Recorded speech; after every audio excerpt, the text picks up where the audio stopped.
Defence Minister Rajnath Singh today carried out comprehensive review of a national security scenario with top military leadership a day after Pakistan launched attacks on Indian military installations, which was repelled successfully.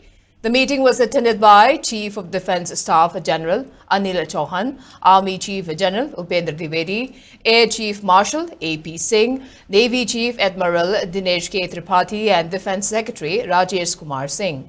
Every aspect of the evolving security situation was reportedly discussed during the meeting. The meeting came after Pakistan military attempted to hit military stations in Jammu, Pathankot, Udhampur and some other locations with missiles and drones.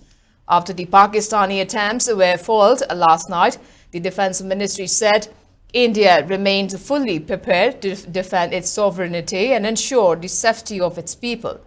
Indian military officials said the Pakistani drones and missiles were effectively engaged by India armed forces and the attempts were thwarted.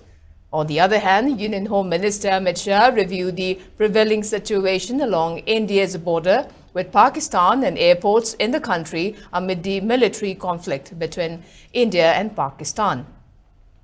The meeting came hours after the Border Security Force said it has foiled an infiltration bid from across the international border in Jammu, killing at least 7 terrorists and destroying a Pakistan Rangers spot.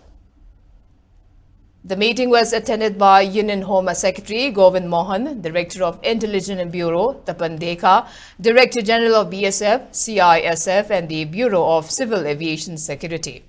Meanwhile, Tripura Chief Minister Manik Shah also chaired a high-level security meet with officials of BSF, Assam Rifles and other forces with focus on enhanced surveillance along India-Bangladesh border.